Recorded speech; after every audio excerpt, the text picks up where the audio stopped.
Shalom y bendiciones a todos los hermanos que se conectan a través de Teshuva TV, a través de Algo Nuevo para Ti, a este su espacio Entendiendo la Torah, entendiendo la ley de Dios. Como cada semana nos hemos dado a la tarea de conocer las leyes alrededor de los mandamientos para poder así entenderlos de mejor manera y poder observarlos y ser más eficaces. Hemos estado estudiando de la Mishneh Torah de Rambam, este librito de aquí. Y ya llevamos el libro 3, primer libro del 3. Hay dos libros en el 3A y 3B. Hoy vamos a terminar lo que es el libro 3A. Así es que hemos avanzado muchísimo en cuanto a entender los conceptos más esenciales de la Torah.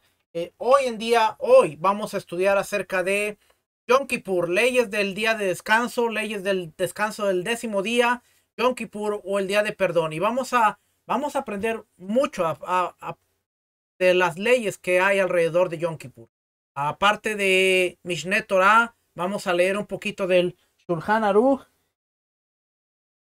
Y estuve estudiando de la enciclopedia de los mandamientos, el libro número 5, que tiene del mandamiento 263 al 325. Estuve estudiando un poquito aquí porque hay mucha información acerca de lo que es Yom Kippur, pero vamos a ver si podemos cubrir todo esto en una sola clase, ya que no queremos regresar para la segunda parte. Esperamos que podamos cubrirlo, así es que vamos a empezar. Dice aquí, leyes de descanso del 10º día, Yom Kippur o el día del perdón. Incluye 4 preceptos, 2 preceptos positivos y 2 preceptos negativos. A saber, número 1, reposar en él de las labores. Número 2, no efectuar en él ninguna labor. 3, ayunar. Y 4, no comer ninguna bebida. Y yo le puse por aquí algunas notas, pero no sé si se puedan ver. Obviamente no, porque se salió. Obviamente no. Así es que le puse por ahí unas notas. Déjenme ver por aquí.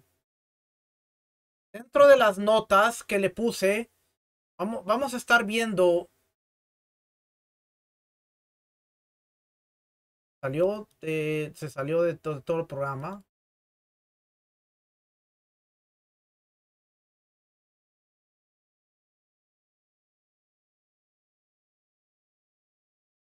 Sí.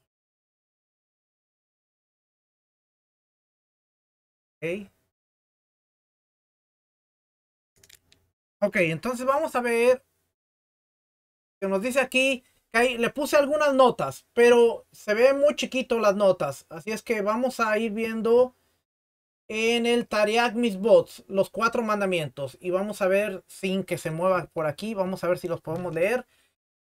Tariag Mitzvot nos dice que el mandamiento 313. Mandamiento 313 dice es un mandamiento performativo. En el 10º día del 7º mes afligiréis vuestras almas. Es una misbat ayunar el 10º día de Tishri, que es Yom Kippur. Las leyes de este mandamiento es que es una misbat comer y beber continuamente el día antes de Yom Kippur, con el fin de prepararnos para el ayuno de Yom Kippur. De hecho, Hazal o los sabios nos enseñan que el día antes de Yom Kippur es el único día del año en que es una misbah comer. Simplemente comer cualquier comida es una misbah y está prohibido ayunar.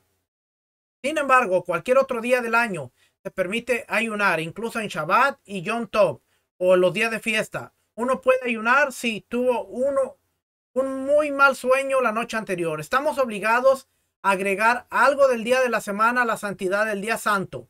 Por lo tanto, debemos comenzar el ayuno un poco antes del crepúsculo.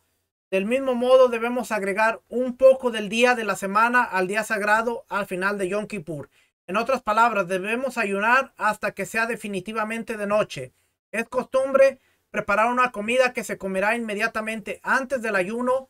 Esta comida se llama... ¿dónde está? Se llama Seudá Hamaseques. Además de la prohibición de comer y beber en Yom Kippur, Hazal promulgó varias otras prohibiciones. Estas son: está prohibido usar zapatos de cuero, está prohibido lavarse o bañarse el cuerpo, excepto si se quiere quitar la suciedad del cuerpo, está prohibido ungir el cuerpo con algún tipo de ungüento o loción, y está prohibida la convivencia matrimonial. Oiga, ponga atención aquí porque dice, está prohibido usar zapatos de cuero. Ya le voy a explicar ahorita por qué. Está prohibido lavarse o bañarse el cuerpo, excepto si quiere quitar la suciedad del cuerpo. Y está prohibido ungir el cuerpo con cualquier tipo de ungüento o loción. Y está prohibido la convivencia matrimonial, o sea, las relaciones sexuales.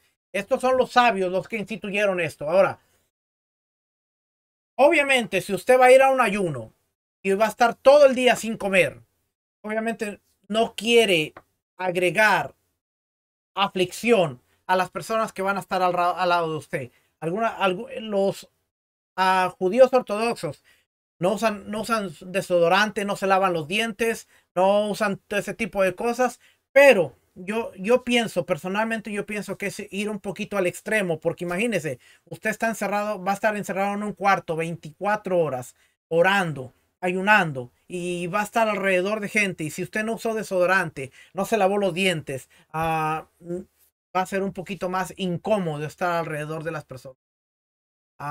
Desde ese punto, usted no se va a arreglar como si fuera un día normal, pero al menos se va a lavar los dientes y se va a poner de un modo presentable que pueda estar alrededor de otras personas.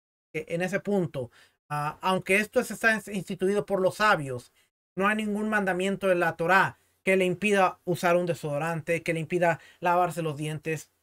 Sabemos que se pone como en el hecho de que es aflicción del cuerpo, pero también tenemos que pensar en las demás. Que vamos a ver aquí. Dice, el propósito del ayuno y las otras prohibiciones, esto es por lo cual los sabios instituyeron las prohibiciones, es de dominar nuestros deseos físicos para llevarnos a un estado de seriedad, lo que aumentará nuestro arrepentimiento. La teshuvá sincera en Yom Kippur solo expiará los pecados que uno haya cometido contra Hashem. Ojo, la teshuvá sincera en Yom Kippur solo expiará los pecados que uno haya cometido contra Hashem, pero los pecados que uno ha cometido contra su prójimo, Yom Kippur no efectúa la expiación hasta que se apacigua a la persona a la que ha dañado. Bien interesante, porque mientras estamos leyendo estas perspectivas, dice que Yom Kippur, la teshuvá, va a expiar los pecados cometidos contra Hashem, pero los cometidos contra otra persona no se efectuará la expiación hasta que se haya retribuido a la otra persona. Esto es bien interesante porque llegado un mes antes de Yom Kippur o una semana antes de Yom Kippur empezamos a ver los mensajes por las redes sociales o empezamos a ver los mensajes personales de si alguien ha ofendido, si a alguien le ha faltado el respeto, pido perdón porque ya que se acerca Yom Kippur. Y esto está bien, pero si no retribuimos nuestra conducta a que después de Yom Kippur nosotros vamos a ser mejores, de nada sirvió ese mensaje colectivo, ese mensaje personal, de nada sirvieron esas llamadas, de nada sirvió todo lo que hicimos para con nuestro prójimo, porque esto se ve todos los años. Antes de llegar Yom Kippur, el mensaje de pido disculpas si ofendí, pido disculpas, pero pasando Yom Kippur, nuestra actitud y nuestra conducta no cambia. Somos iguales o a veces somos peor pasando Yom Kippur. Así es que dice aquí, Yom Kippur expía los pecados contra Hashem, contra Dios, pero los pecados o las faltas cometidas contra la persona hasta que no haya una retribución no son expiadas. Eso quiere decir que yo puedo pedir miles de disculpas, pero si mi actitud no cambia, esa expiación no se efectúa hasta que yo no decida cambiar. Así es que bien importante, porque ya por el mes de septiembre, ya llegándose Yom Kippur, usted va a ver una gran cantidad. Yo en lo personal, no me gusta hacerlo. Me gusta quizás hacer de una manera general, pero no me gusta estar todo el tiempo. Pido disculpas si mis palabras, si pido disculpas si mis mensajes, pido disculpas. ¿Por qué? Porque es mejor no decir nada, pero hacer un cambio que muestre a las personas que realmente nos arrepentimos y cambiamos nuestra forma de ser, a estar constantemente pido disculpas, pido perdón, y pasando Yom Kippur volvemos a ser las mismas personas. Así es que bien interesante, porque dice aquí: Yom Kippur expiará los pecados que uno haya cometido contra Hashem, contra Dios, pero los pecados que uno haya cometido contra su prójimo, Yom Kippur no efectúa la expiación hasta que apacigua a la persona a la que ha dañado. Tiene que haber retribución. Y esto se convierte en algo sumamente interesante, porque ahora no solo es hablar, sino es actuar. Y esto lo vemos en Yom Kippur. Así es que a referencias: el tratado de la Mishnah Yomá 85, el tratado Rosh Hashanah 9 y Orach Haim, la página 611 a 615. También está el mandamiento 314. Pero en el 10º día del mes traerás una ofrenda encendida a Hashem. Es una misbah, es un mandamiento ofrecer los sacrificios musaf adicionales en Yom Kippur junto con sus ofrendas de comida y libación de vino. Se sacrificaron 10 ofrendas musaf en Yom Kippur. Eran idénticos a los de Rosh Hashanah. Estos fueron aparte de las ofrendas del servicio especial de Yom Kippur y los 2 holocaustos diarios. Por lo tanto, se ofrecieron un total de 15 sacrificios en Yom Kippur. Esto no incluyó al macho cabrío enviado a Azazel, que no requirió sacrificio. Así es que en Yom Kippur había un total de 15 sacrificios.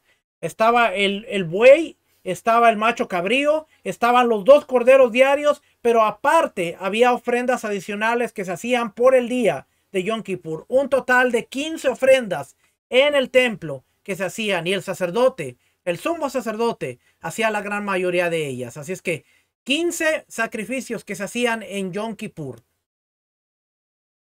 Mandamiento 315. No harás ningún trabajo en este mismo día. Está prohibido hacer cualquier trabajo en Yom Kippur, incluyendo lo que es necesario para la preparación de los alimentos para humanos, que está permitido en otros días de Yomim Tovim. Nosotros nos vimos la semana pasada, la semana pasada, en el Erubim, que se podía cocinar en los días festivos, Shabbats especiales, dentro de las fiestas. Yom Kippur no se puede cocinar, porque es un día de aflicción, es un día en el cual, un día solemne, de oración, de arrepentimiento, donde estamos afligiendo el alma. Yom Kippur no se puede preparar comida, no se puede comer, no se puede tomar agua. Hay algunos maestros, y esto es importante porque hay algunos maestros de raíces hebreas que enseñan que en Yom Kippur se puede tomar agua. Y la Torah nos dice que hay que afligir el alma. Y ya vamos a ver más adelante en donde realmente no se puede comer nada, no se puede tomar nada. Es un ayuno seco en el cual 25 horas estamos literalmente sin tomar agua. Y esto es importante porque es lo que dice la Torah. No es la interpretación que queremos tener, no es lo que nosotros creemos, no es lo que nosotros pensamos, sino que es la Torah, lo que la Torah dice: afligir. ¿Y por qué no tomar agua ni comer? Porque la palabra afligir, ya le voy a mostrar, dice afligir, es que nuestro cuerpo esté sin el sustento de la vida, que es el pan y el agua. Entonces no se puede ni tomar agua. Mandamiento 316. Porque cualquier alma que no sea afligida, que no ayune, será cortada de entre su pueblo. Está prohibido comer o beber en Yom Kippur. Este lo dice más claro. Y dice Levítico 23:28. Ya vamos a ver eso también. Está prohibido comer o beber en Yom Kippur.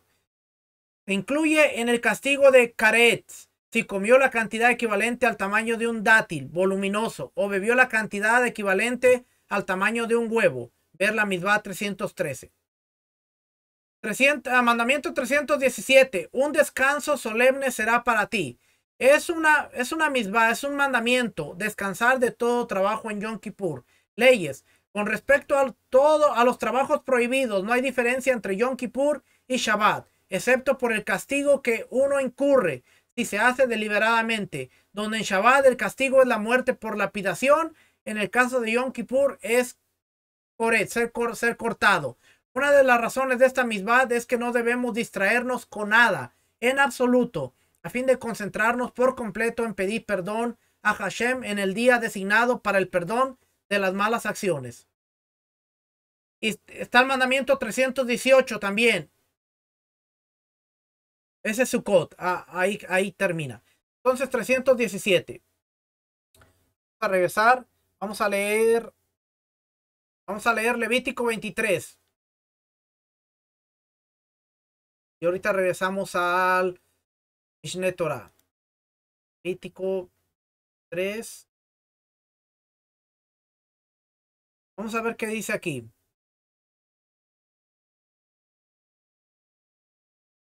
Dice, habló Adonai a Moisés diciendo, ciertamente el día 10º de ese mes séptimo será el día de la expiación.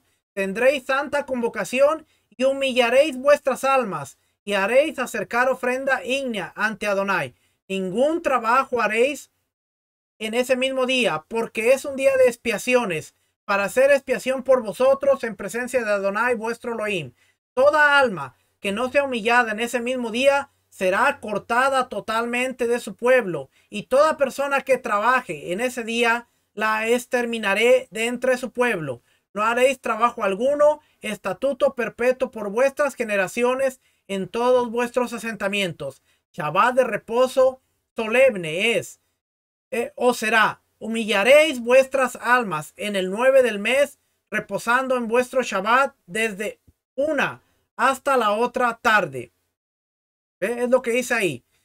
Quiere decir que el ayuno empieza el 9 en la tarde, porque es cuando empieza el día hebreo a la caída del sol, hasta el otro día a la caída del sol. Y ahora usted dirá, bueno, ¿qué pasa con los que estamos dentro del sistema y tenemos que trabajar? Buena pregunta. Porque siempre nosotros estaremos en el sistema, pero nosotros tenemos que hacer lo posible por esforzarnos.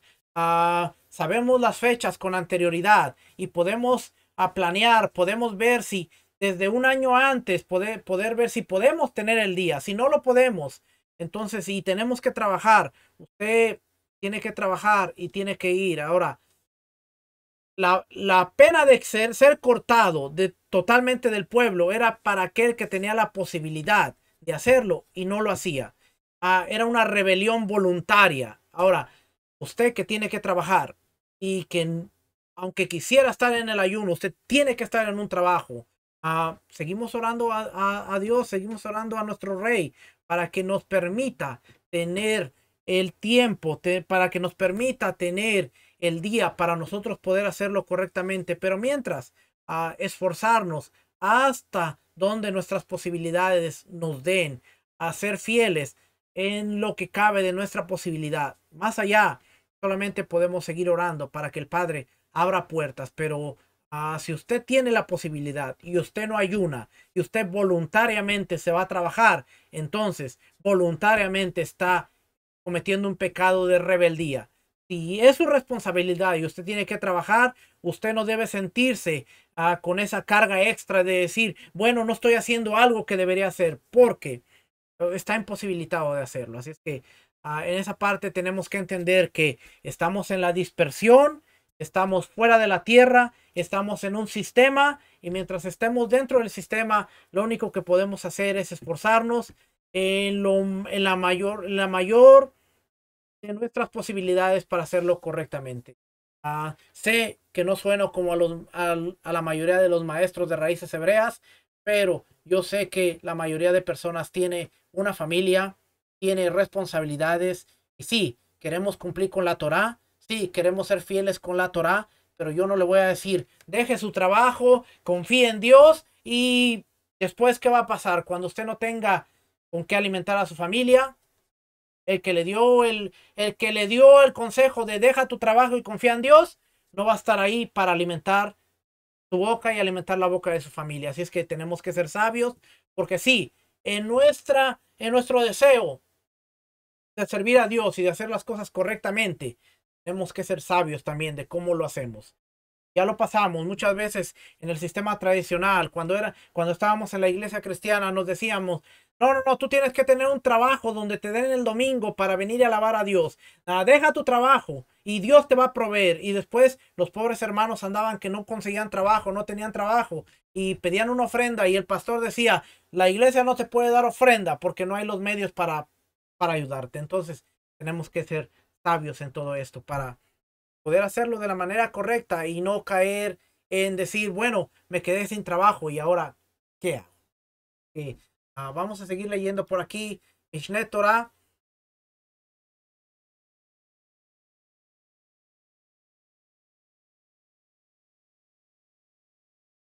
Es un precepto positivo abstenerse de realizar labores en el 10º día del mes, del 7º mes de Tishrei, como os pone Yom Kippur. Es para ustedes Shabbat, Shabbatom, o sábado de sábados.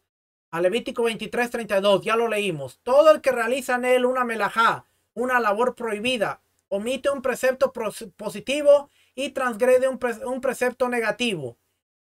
Como expone, y en el 10º día, Yom Kippur, no podrán hacer ningún tipo de trabajo en absoluto, ni siquiera lo necesario para la preparación de alimentos.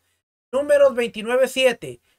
¿Cuál es la pena por la realización de una melajá, un trabajo prohibido en este día? Si alguien lo hace voluntariamente, a propósito, ¿eh?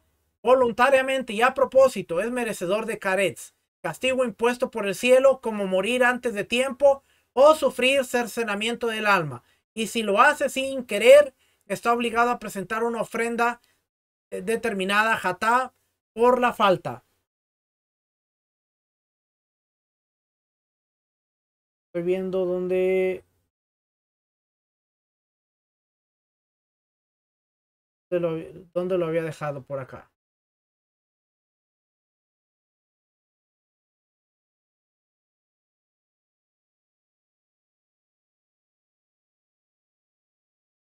Si había ahí testigos que le advirtieron de la prohibición de hacer esa acción y de su castigo debe ser apedreado, si lo hace involuntariamente debe presentar una ofrenda fija, jatá, por la falta. La palabra melajá, a veces traducida como labor o trabajo, es una acción que está prohibida hacer en Shabbat. Ya lo vimos cuando estudiamos Shabbat. Existen 39 labores madre, abod, melajá, más las derivadas de aquellas toladot. Ya vimos esto cuando estudiamos Shabbat, así es que solamente para repasar. En todo el contexto de las leyes de Shabbat, cada vez que exponemos que el que hace tal acción es culpable, significa que es culpable de haber transgredido el Shabbat y es merecedor de caret. Si había testigos ahí, le advirtieron de la prohibición y del castigo, debe ser apedreado. Si lo hizo sin querer, debe presentar una ofrenda hatat por la falta. Ya lo expliqué antes. Hoy nadie puede morir apedreado. Hoy nadie puede apedrear a la persona. Solamente era un castigo que era determinado por el Sanedrín y tenía que ver un juicio que el Sanedrín enjuiciaba a la persona para determinar el castigo de muerte. Hoy no hay Sanedrín, hoy no hay templo, hoy no hay nada de vigencia. Nadie puede apedrear a nadie. Así es que guarde sus piedras, ¿ok? Nadie puede apedrear a nadie ahora. Y cada vez que exponemos que el que hace tal acción está exento, esto no merece caret ni apedreamiento, ni debe presentar una ofrenda. Pero de todos modos está prohibido realizar acción en Shabbat. Su prohibición es de índole rabínica para alejar a la persona de la posibilidad de realizar una melajá. Quien la hace a propósito recibe la pena de azotes por rebeldía. Castigo impuesto por los sabios, más leve que el castigo de azotes impuesto por la Torá. Asimismo, cada vez que está dicho no se debe hacer tal acción o está prohibido hacer tal acción en Shabbat, aquel que hace esa acción a propósito se le aplica la pena de azotes por rebeldía. Y cada vez que exponemos está permitido hacer tal cosa, significa que está permitido hacerlo, es decir, está absolutamente permitido. Y cada vez que exponemos no es culpable en absoluto o es totalmente exento, significa que no se le aplica castigo alguno.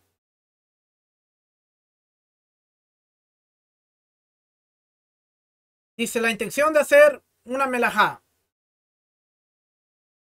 Alguien puede arrastrar una camilla, un armario similar a melajá. Esto ya la vimos aquí. ¿Okay? que déjeme ir aquí a regresar aquí a la parte.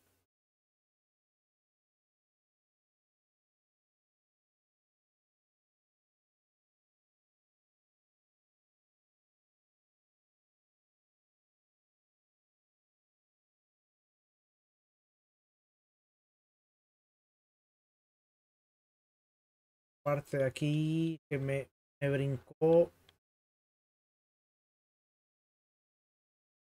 Ahora sí vamos a.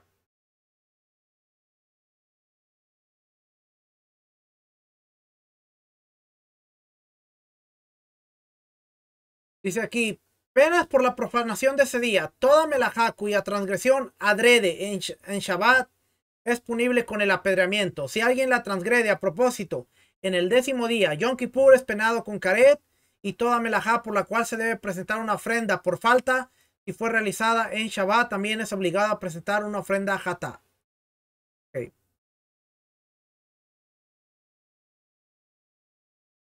La regla es, ¿cuál es la regla aquí? No hay diferencia entre Shabbat y Yom Kippur en estos asuntos, sino que una melajá hecha a propósito en Shabbat es punible con apedreamiento, mientras que si es realizada en Yom Kippur es punible con caret, pena de corte del celestial, castigo celestial. Acerca de la preparación de la comida para el final del ayuno, está permitido recortar hortalizas que no estén conectadas a su fuente de crecimiento en Yom Kippur desde el horario de Minja en adelante, aproximadamente 2 horas y media antes de la puesta del sol. ¿Qué significa recortar? Quitar las hojas podridas y cortar lo que queda y prepararlo para comer. Esto estamos hablando un día antes. ¿Okay? Preparar la comida. El ayuno. Hay otro precepto positivo en Yom Kippur y es abstenerse de comer y beber. Como dice, y en Yom Kippur deberán afligir sus almas. Levítico 16:29. Los sabios aprendieron de la tradición oral que la aflicción al alma de la persona es el ayuno, pues la comida y la bebida es lo que mantienen al alma en el cuerpo. Y todo el que ayuna en este día cumple un precepto positivo, y todo el que come o bebe en él omite un precepto positivo y transgrede un precepto negativo. Como nos dice, el que no aflige su alma en ese día será cortado espiritualmente de su pueblo. Levítico 23:29.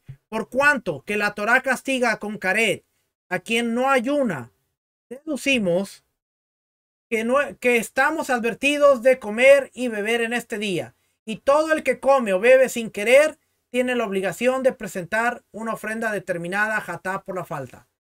Asimismo, otras actividades prohibidas en este día. Asimismo, aprendimos de la tradición oral que en este día está prohibido lavarse, untarse ungüentos, ponerse calzado de cuero y tener relaciones íntimas. Y es un precepto abstenerse de todo esto, así como lo es abstenerse de comida y bebida. Como dice Levítico 16:31, Yom Kippur es Shabbat Shabbatón, sábado de sábados. Shabbat alude a la prohibición de realizar en este día cualquier melajá, y Shabbatón alude a la prohibición de realizar en este día las actividades mencionadas. No obstante, solo por comer y beber en Yom Kippur uno es punible con caret o con la obligación de presentar una ofrenda. Pero si alguien se baña, se unta, se calza o tiene relaciones íntimas, se lo castiga con la pena de azotamiento por rebeldía. O sea que en sí no es una pena dada por la Torá, sino algo que fue establecido por los sabios. Y la pena de azotamiento es más leve porque no es impuesta por la Torá, sino por los sabios, por el Sanedrín. Y es lo que establecieron los sabios. Hay un porqué. Hay muchos comentaristas que dicen el porqué de estas prohibiciones, pero déjenme seguir leyendo aquí. Periodo en el cual se aplican las restricciones. Así como la abstención de la melajá en Yom Kippur se aplica durante el día y la noche, así también la abstención relativa a la aflicción mencionada en el inciso anterior se aplica durante el día y la noche. O sea que el ayuno y demás abstenciones mencionadas en el inciso anterior no comienza la mañana de Yom Kippur, sino a la noche anterior. Es decir, apenas comienza Yom Kippur, y se debe ceder tiempo del día mundano, el día sagrado, tanto a su comienzo como a su finalización. Como expone, deben afligir sus almas desde el día 9 del mes al atardecer. Es decir, comenzar el ayuno y afligirse desde el atardecer del día 9 previo al 10º día, y asimismo prolongar la aflicción entrada un poco la noche del día 11, luego de haber finalizado el 10º día, como expone, desde el atardecer del día 9 hasta el anochecer del día siguiente. Con respecto a las mujeres que comen y beben hasta que oscurece y no saben que es un precepto ceder tiempo del día mundano al día sagrado, no se les debe reprender para que no lleguen a hacerlo a propósito. Por lo más probable es que, aunque se les reprenda, continúen con su costumbre. Y no es posible poner un policía en cada casa para prohibirles a la fuerza a las mujeres que coman. Por ello, es preferible dejarlas que lo hagan sin querer más que reprenderlas, y que lo hagan deliberadamente. Y lo mismo es válido para todos los casos similares en los que su prohibición no está explícita en la Torá. Esta es una explicación interesante, porque dice, si la mujer no sabe que debe dejar del tiempo, debe dejar de comer antes, dice que comen y beben hasta que oscurece y no saben que es un precepto dejar o empezar desde el atardecer, no se les debe reprender, sino que se les debe enseñar, ya que no se puede poner un policía o no se puede de alguna manera imponer la Torá obligatoriamente, y se debe enseñar que las mujeres aprendan, ya que el que estudiaba Torá en ese entonces era el hombre, y era el que tenía la responsabilidad y la obligación de poder enseñar a su mujer en cuanto a los preceptos de la Torá. Capítulo 2 dice detalles acerca de la prohibición de comer y beber. Vamos a brincarnos un poquito de aquí, ya que esto nos habla de las medidas, los alimentos que están permitidos. Tanto el que come alimentos permitidos como el que come alimentos prohibidos, como ser pijul o sacrificios que fueron ofrendados, teniendo en mente consumirlos o quemarlos fuera de los plazos previstos.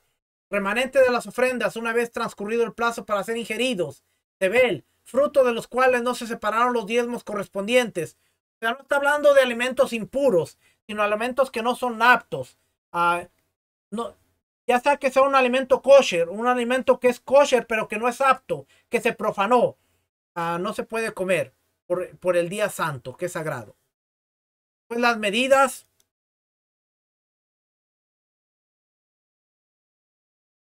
Enfermos y embarazadas. Esto sí lo vamos a ver. Si un enfermo en peligro pide comer en Yom Kippur, aunque los médicos digan no necesita, se le da de comer, de acuerdo a su solicitud, hasta que diga es suficiente. Si el enfermo dice no necesito comer y el médico dice necesita, se le debe dar de comer de acuerdo a su indicación. Esto es, si se trata de un médico con experiencia. Si un médico dice que necesita comer y otro médico dice que no necesita, se le debe dar de comer. Si algunos médicos dicen que no necesita comer y otros dicen, algunos médicos dicen que necesita comer y otros dicen que no necesita, se define tras la mayoría o tras los médicos expertos. Todo esto en caso de que el enfermo no dice necesito comer. Pero si dice necesito comer, se le debe dar de comer. Si el enfermo no dice que necesita y los médicos, todos expertos, discuten entre ellos al respecto, y los que dicen necesita son la misma cantidad de los que dicen no necesita, se le debe dar de comer. ¿Qué quiere decir esto? Que Yom Kippur, por ser un día donde se ayuna, se debe tener especial cuidado con la enfermedad, con los enfermos, porque la vida está sobre los mandamientos de la Torá, y no por querer ayunar vas a poner en riesgo tu vida. Si tú tienes una enfermedad crónica, si tú tienes una enfermedad en donde tú necesitas comer, tú tienes que estar vigilando tu cuerpo y vigilando tu sistema, tus síntomas, para ver hasta qué punto tú puedes realmente ayunar. Y si hay un punto en donde tú necesitas comer, tú tienes que comer. Tú no tienes que esforzar tu cuerpo al límite de decir yo puedo sacar un día sin comer, sino siempre tienes que haber la responsabilidad de decir, yo sé hasta dónde puedo llegar y hasta dónde puedo.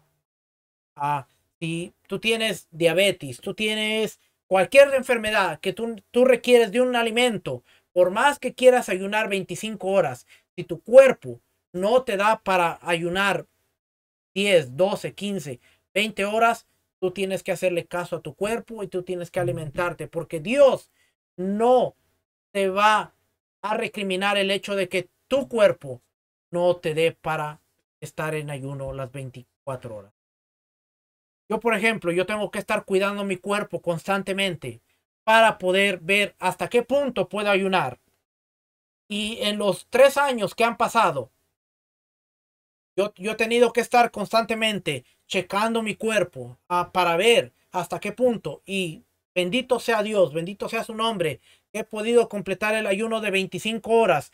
No he tenido problemas, no he tenido complicaciones, no he tenido nada. He podido lograr el ayuno, pero ha sido un constante chequeo durante el día. ¿Por qué? Porque yo tengo el riesgo de que si mi cuerpo de repente se baja el azúcar, tengo que comer porque puedo tener complicaciones. Así es que constantemente estoy vigilando. Yo me acuerdo la primera vez que fui a una quejilá y el pastor me conocía y sabía.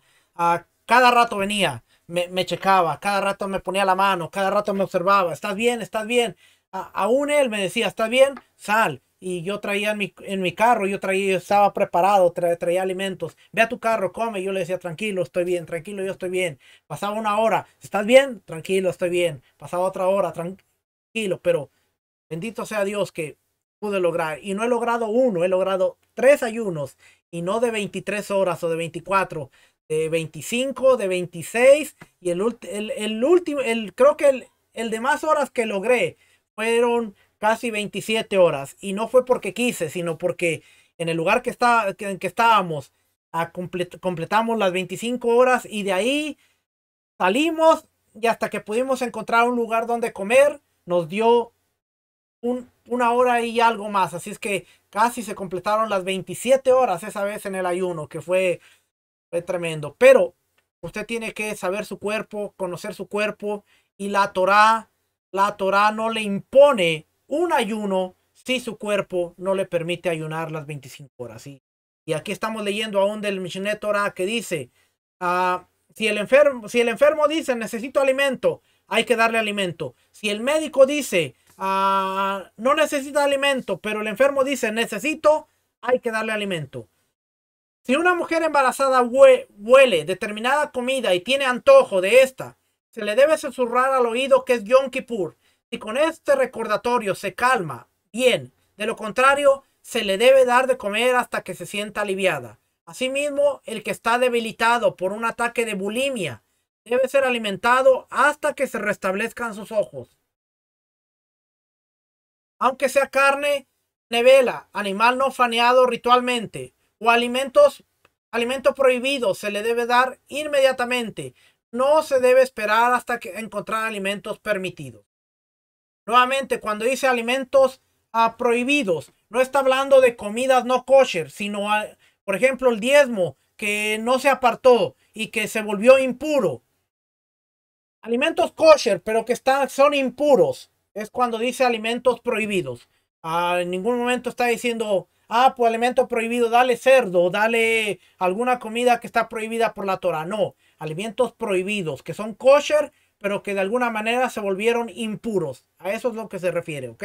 Para que usted no vaya a confundirse que diga alimentos prohibidos se le debe dar. No, sino que todo tiene que ser kosher. Niños, ¿qué pasa con los niños? Se debe educar a los niños de 9 o 10 años a ayunar unas horas. Empezar cuando tienen 9 o 10 años a ayunar unas horas en Yom Kippur. No las 25 horas, pero unas horas. ¿De qué modo? Si suele comer en la segunda hora del día, en este día se le debe dar de comer a la tercera hora. Si suele comer en la tercera hora en ese día, se le debe dar de comer en la cuarta hora. De acuerdo a la fuerza del niño, se le hace ayunar más, dependiendo de su resistencia. En ese momento, un niño de 11 años, ya sea varón o mujer, debe ayunar hasta el final del día o por ordenanza de los sabios para educarlo en los preceptos.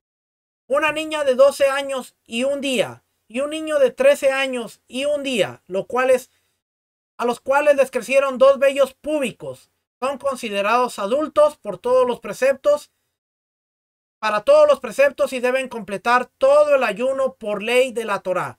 Pero si aún no tienen dos vellos, todavía son considerados niños y completan el ayuno por la ley de los sabios.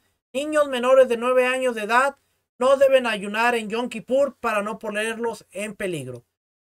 Cuando tienen 9 años, se les debe brincar una comida y de esa manera se les va enseñando cómo ayunar.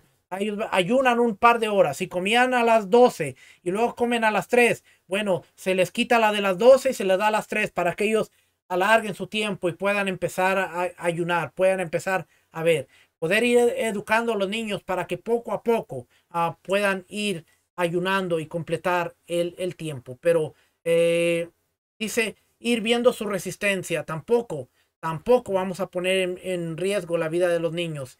Y es mejor ir enseñándoles poco a poco que imponerles algo que al rato lleguen a odiar y digan, no, Yom Kippur era cuando me hacían pasar hambre y no me daban comida y todo, sino que ellos vayan encontrando el deleite. Aún en afligir el alma encontramos un deleite.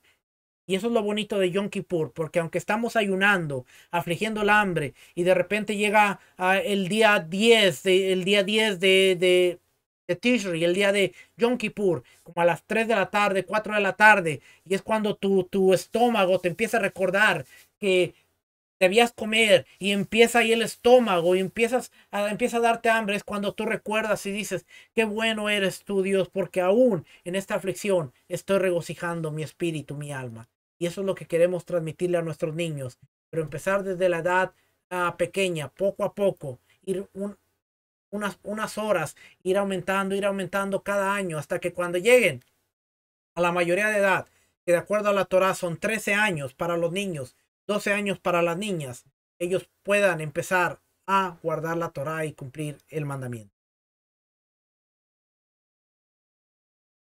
Baños, está prohibido bañarse en Yom Kippur, tanto con agua fría como con agua caliente, todo el cuerpo o un solo miembro. Incluso está prohibido extender el dedo meñique al agua, pero un rey o una novia sí se lavan sus rostros, la novia para no despreciarse ante su marido y el rey para que se ha visto su belleza, como expone, el rey en su belleza verán tus ojos.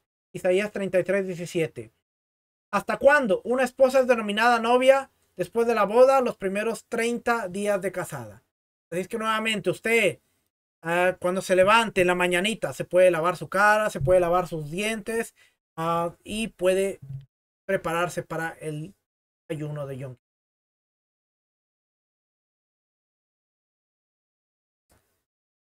Kippur. Dice en la actualidad que está permitido rezar sin ir al baño ritual después de una polución. El que tiene una emisión de semen en Yom Kippur, si está húmedo, lo limpia con una tela y listo. Si está seco, si se ensucia de modo tal que no lo puede quitar con un paño. Se lava con agua solo en las partes sucias y después reza normalmente. Estoy leyendo esta parte por lo que viene en amarillo. Pero está prohibido lavar el cuerpo entero o sumergirse en el baño ritual. Porque de todos modos, oiga lo que dice la Mishneh Torah. En la actualidad, el que se sumerge en el baño ritual no es puro totalmente, porque toda persona es impura por la impureza ritual de los muertos, de la cual solo en el futuro, con las cenizas de la vaca roja, podremos purificarnos. Le quería leer esa parte porque aquí podemos ver cómo el concepto de ir a hacer inmersión para purificación es un simbolismo, porque nadie, absolutamente nadie en el mundo alrededor, ni en Jerusalén, ni fuera de Jerusalén, hoy en día puede purificarse. El ir a hacer una inmersión antes de Pesaj, antes de Sukkot, antes de Yom Kippur, es un simbolismo que usted puede hacer, pero eso no le garantiza de que usted se está purificando, porque al salir del agua, usted está tan impuro como aquel que no fue a sumergirse. Es una costumbre que usted puede tomar, que es bonita, sí, pero no lo va a purificar, porque lo único que purificaba y que va a purificar en el futuro es las cenizas de la vaca roja, de la cual no hay. Así que hoy en día, el que se va y se mete al río es tan impuro como el que no se mete al río. Ahora, yo no estoy diciendo que esté mal.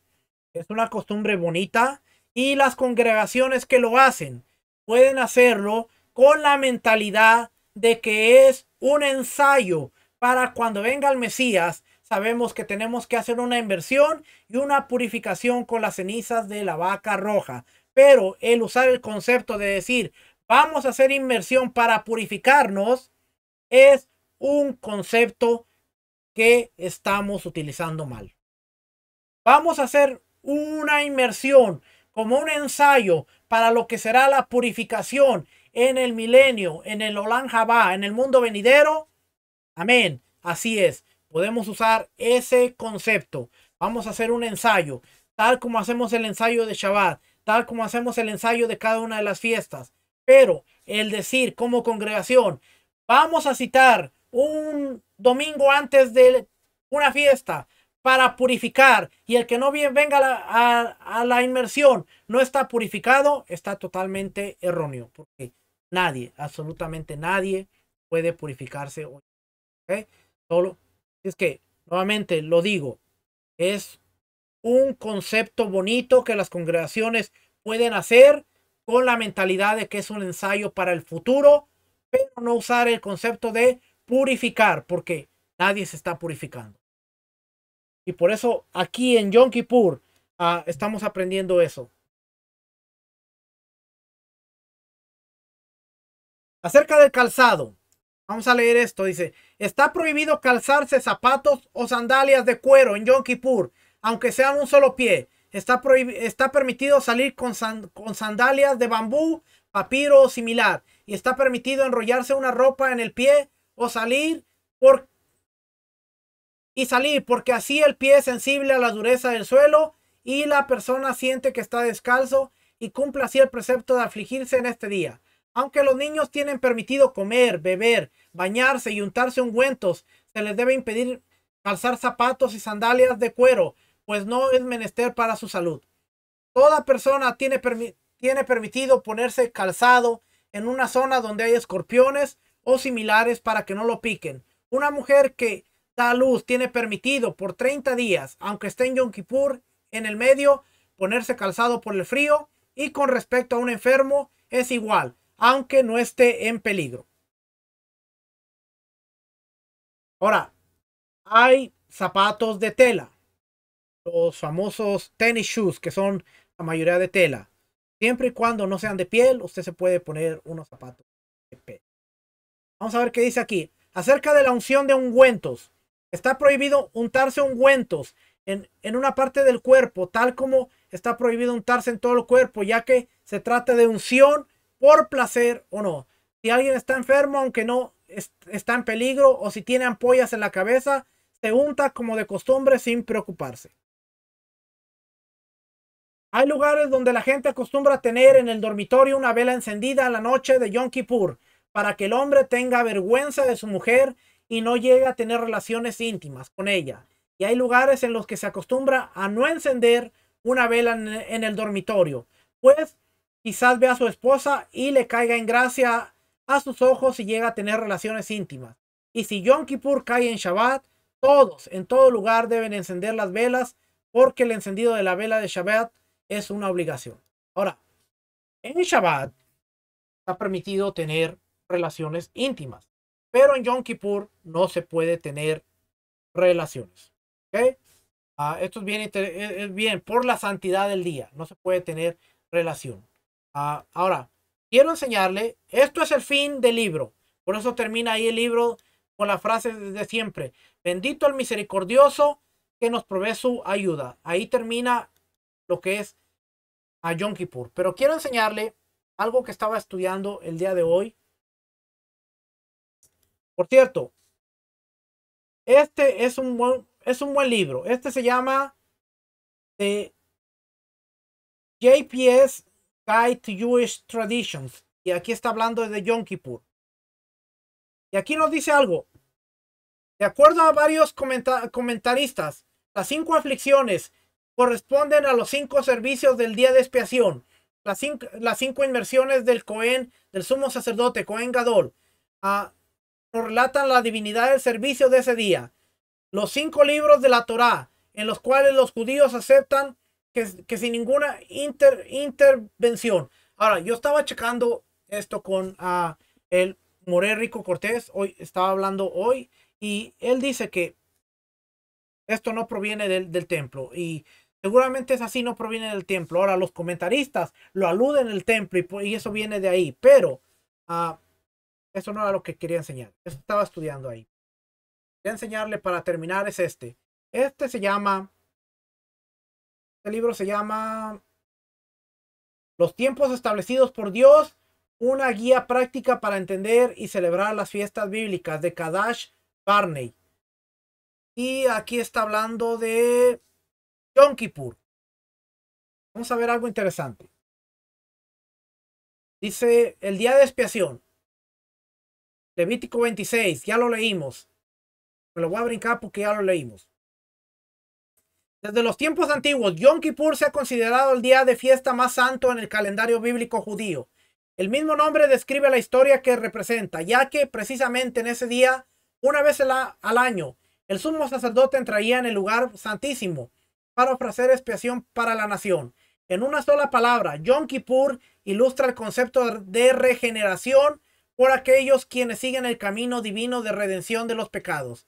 Levítico 16 describe con gran detalle la ceremonia a realizar en este día, la cual se centra en el sacrificio de 2 machos cabríos. Un macho cabrío llamado Hatá debía ser ofrecido como sacrificio de sangre para cubrir simbólicamente los pecados de Israel. El otro macho cabrío, Azazel, o chivo expiatorio, tenía que ser llevado delante del sacerdote. El sacerdote ponía las manos en la cabeza del macho cabrío mientras confesaba los pecados del pueblo. Solo que en lugar de matar al animal de la manera tradicional, el macho cabrío sería soltado en el desierto, así sacando simbólicamente los pecados de la nación y quitándolos del medio de ellos. Este acto debía ser una imagen impactante de la provisión de la expiación por medio de la gracia de Dios. La expiación y el perdón a través de un sacrificio sustituto. El tema de Yom Kippur lo convirtió en el día de fiesta más preeminente en el antiguo Israel. Asimismo, a celebrarse 10 días después de Rosh Hashanah, el tema de Yom Kippur era aún más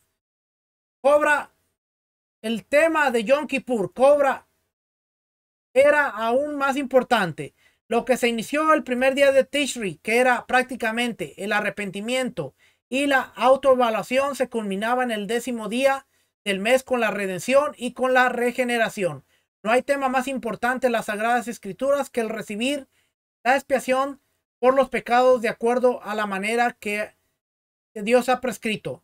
A través de toda la época del templo y hasta el día presente, Yom Kippur ha mantenido una relación especial con el pueblo judío. En los tiempos del templo, la manera de guardar este día estaba claramente definida, la cual se centraba en los sacrificios. Sin embargo, en el año 70 después de Yeshua, el templo fue destruido. Por tanto, los rabinos y los teólogos han sido enfrentados por cuestiones confusas. ¿Cómo se puede celebrar Yom Kippur sin tener un lugar adecuado para el sacrificio? ¿Cómo se puede tener un Yom Kippur sin el sacrificio de capará adecuado? Los rabinos del primer siglo decidieron establecer algunas sustituciones para llenar este vacío. La tefilá, la oración, la teshuvá, que es el arrepentimiento, y la sedaká, la caridad. Reemplazar los sacrificios en la manera moderna de guardar Yom Kippur.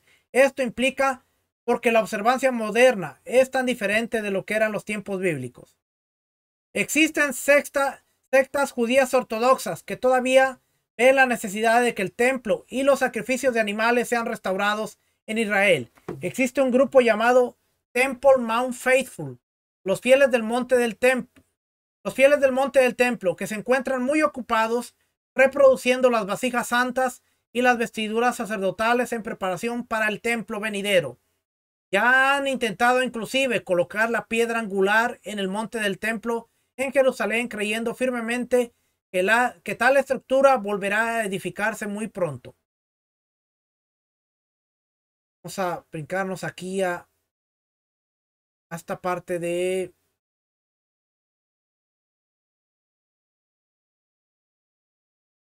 Yom Kippur en el Nuevo Testamento. La fiesta de Yom Kippur contiene importantes verdades para el creyente en Yeshua. De hecho, si alguna fiesta bíblica merece un reconocimiento especial de parte de los creyentes, Yom Kippur debería estar a la cabeza de la lista. No es de sorprenderse que haya un gran número de referencias a la importancia de este día en el Nuevo Testamento. Un pasaje muy conocido del libro de los Romanos, el rabino Saulo de Tarso explica el significado de nuestra redención en el contexto de Yom Kippur. Pues todos han pecado y están privados de la gloria de Dios, pero por su gracia son justificados gratuitamente mediante la redención que en Mashiach, Yeshua HaMashiach, efectuó.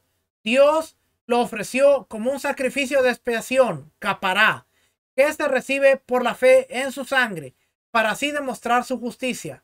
Anteriormente en su paciencia, Dios había pasado por alto, por algo, los pecados, sin castigo o remisión, pero en el tiempo presente ha ofrecido a Yeshua HaMashiach para manifestar su justicia.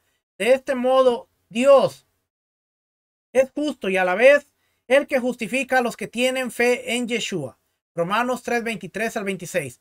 La palabra traducida como capará, propiciación, es algo malentendida hoy en día, ya que no es de uso común. La palabra griega contiene la idea de apaciguar a un dios griego, iracundo, mientras que hay algo de relación. La palabra equivalente en hebreo es más clara. Capará significa mucho más que apaciguar. También significa redención o perdón, un término con el que cualquier judío del primer siglo se podía identificar. En la cruz, el Mesías Yeshua fue expuesto como nuestro capará, nuestro sacrificio, la realización de lo que significa Yom Kippur. Ya que el mensaje de redención es el tema central del mensaje del Nuevo Testamento, no nos debería sorprender encontrar en sus páginas otras referencias a Yom Kippur. Hacia el final del libro de los Hechos, el rabino Saulo de Tarso se encuentra en la última fase de su famoso viaje a Roma para apelar a los cargos políticos que había en su contra. Al hablar de la tormenta peligrosa que se había desarrollado, el escritor hace una referencia que declara que había pasado ya Yom Kippur. Esto se encuentra en Hechos 27:9, que dice: y habiendo pasado mucho tiempo y siendo ya peligrosa la navegación por haber pasado ya el ayuno, el ayuno era Yom Kippur, Pablo les amonestaba. Esto corresponde a las condiciones inclementes del clima para navegar, ya que estuviera sucedido ya avanzado el otoño de aquel año. En Lucas 4:16 al 22, Yeshua es llamado a leer la Torá en la sinagoga local en Nazaret. Después de leer el poderoso mensaje de Isaías 61, pronunció otro mensaje sencillo pero impactante. Proclama ser el Mesías, el ungido que liberaría a los cautivos. Algunos de los rabinos clásicos han creído que este pasaje contenía las mismas palabras que el Mesías pronunciaría a Israel cuando viniera. El léxico del rabino David Kimhi, como cita en el A Manual of Christian Evidence for Jewish People, un manual de evidencias cristianas para los judíos, volumen 2, página 76. El hecho de que este pasaje hable del Mesías como liberador del pueblo judío llevó a otros rabinos a especular que el Mesías aparecería en Yom Kippur, en un Yom Kippur muy especial en el año del jubileo. Ver Levítico 25:10. Y ojo, porque aquí hay algo interesante. Le estoy leyendo todo esto para que usted vea que los rabinos dicen que el Mesías aparecería en un Yom Kippur muy especial en el año del jubileo. En el libro de Joseph Good, Rosh Hashanah se llama.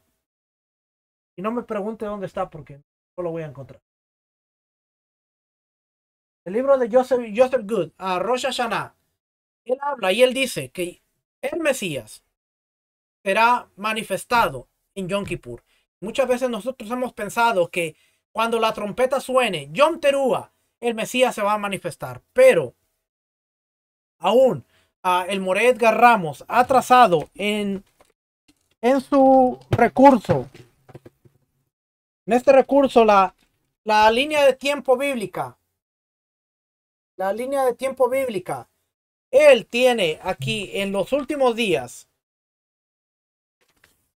Usted ve, déjeme ver si lo puedo ver aquí.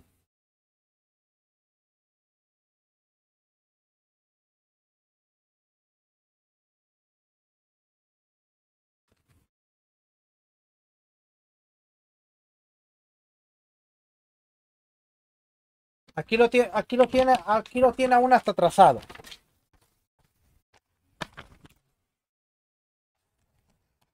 A ver si se ve.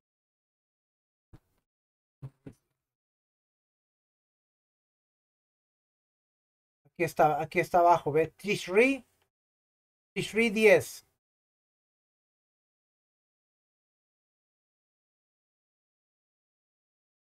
Está Tishri. La cámara se autoenfoca ahí.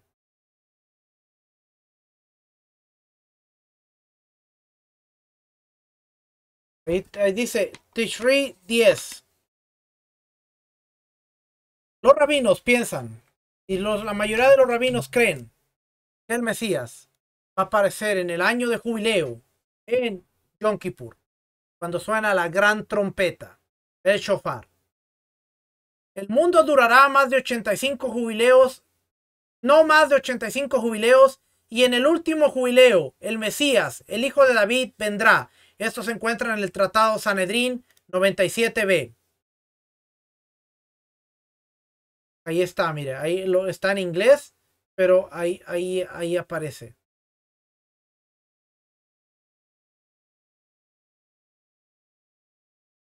El hijo de David vendrá en el último. ¿Ve? Ahí dice, el mundo durará no más de 85 jubileos y en el último jubileo, el Mesías, hijo de David, vendrá.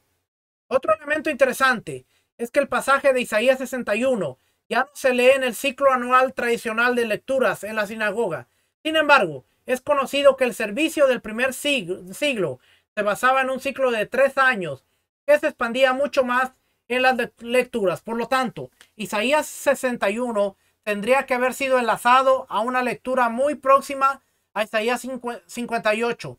Coincidentemente, Isaías 58 es la lectura que se usa hoy en día en las sinagogas para el servicio de Yom Kippur. Tal información ha llegado a algunos estudiosos a concluir que no solo Yeshua estaba presentando un dramático mensaje acerca de su mesianidad, sino que este evento realmente se estaba llevando a cabo precisamente durante un servicio de Yom Kippur. Edersheim menciona este punto de vista por Bengel en Life and Times of Jesus the Messiah, Vida y Tiempos de Jesús el Mesías, libro 3, la página 452. Este verdaderamente hubiera sido un tiempo muy apropiado para que Yeshua hablara públicamente las palabras que el Mesías le hablaría a Israel. Hemos visto cómo ya como podemos tener un claro entendimiento del tema de Yom Kippur, pero solo a través de su nombre. El día de la redención. La redención fue profetizada tipológicamente a través de los sacrificios y del servicio de esta fiesta. Yom Kippur en el Nuevo Testamento toma un significado especial cuando vemos a Yeshua presentado como Mesías y pagando el precio por el pecado en la cruz. Aún así, al igual que los otros días de fiesta, Yom Kippur no se puede limitar únicamente a una lección histórica. Esta fiesta contiene grandes verdades proféticas para todos los creyentes en Yeshua. El profeta Zacarías habló de un futuro, un día futuro de arrepentimiento, donde los últimos días Dios derramará su espíritu y ellos pondrán sus ojos en el que traspasaron. Zacarías 12:10. Desde el punto de vista profético, esto encaja muy bien en la descripción de Rosh Hashanah, que es un tiempo de arrepentimiento. Lo que sigue en el capítulo 13 es muy relevante. Zacarías dice, en aquel día abrieron una fuente para lavar del pecado y de la impureza a la casa real de David y a los habitantes de Jerusalén. Zacarías 13:1. Después de Rosh Hashanah viene Yom Kippur. Después del arrepentimiento viene la regeneración. Tal es la promesa para todo Israel cuando experimentará sobrenaturalmente el cumplimiento de Yom Kippur y el regreso del Mesías Yeshua. Esto corrobora la palabra dada al rabino Saulo. Hermanos, no quiero que entiendan este misterio para que no se vuelvan presuntuosos. Parte de Israel se ha endurecido, y así permanecerá hasta que haya entrado la totalidad de los gentiles. De esta manera, todo Israel será salvo, como está escrito: el Redentor vendrá de Sión y apartará de Jacob la impiedad, y este será mi pacto con ellos cuando perdone sus pecados. Romanos 11 del 25 al 27. Este es el cumplimiento profético de Yom Kippur, la redención final, realizada y recibida por esa generación de judíos que estén en vida al tiempo de la segunda venida de Yeshua. Para los creyentes en este rey que viene pronto, la imagen de Yom Kippur es algo muy especial. Podemos regocijarnos en la propiciación de que ya hemos recibido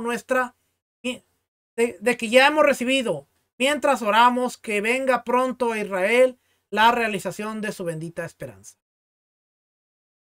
Así es que vemos esta parte. Para los creyentes en Yeshua, tanto judíos como no judíos, el guardar la fiesta de Yom Kippur contiene un significado muy especial. El arrepentimiento, iniciado en Rosh Hashanah, llega a su culminación con la redención 10 días después, al igual que con la comunidad judía tradicional. Si meditamos en el significado de los días de fiesta principales, esos 10 días, Yomim Noraim, toman un carácter muy espiritual. Aunque no existen muchas costumbres que se relacionen directamente con estos 10 días, el mensaje puede aplicarse a la meditación diaria de cada creyente durante este intermedio.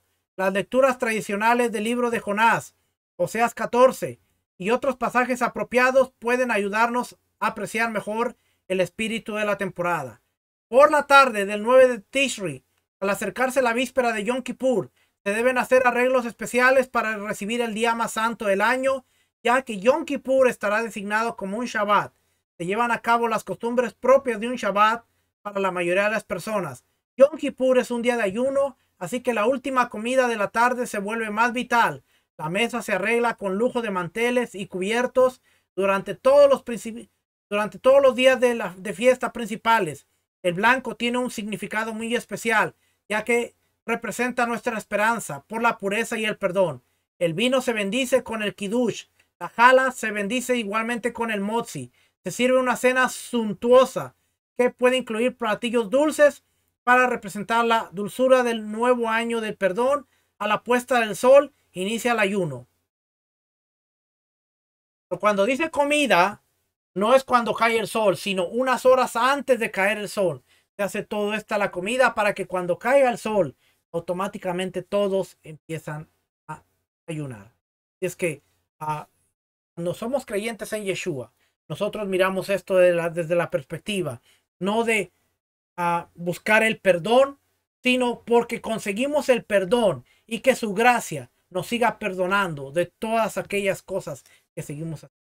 ¿Cuáles son las leyes que rigen alrededor del Shabbat? Son simples, son 4 preceptos. Incluye el no trabajar, incluye afligir el alma, incluye el no comer, incluye el no beber, y estar concentrados en la oración. Esto es básicamente todo lo que concierne a el día de Yom Kippur.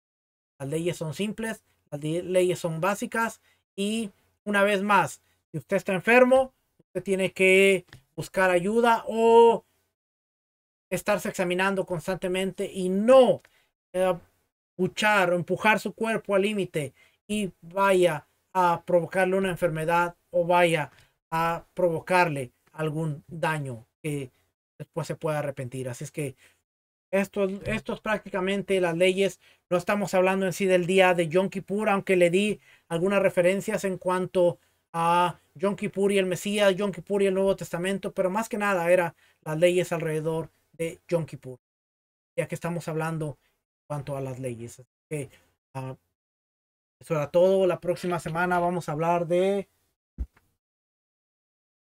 Déjenme ver de qué vamos a hablar la próxima semana. Va a ser el libro 3b y vamos a empezar con leyes de reposo en las festividades.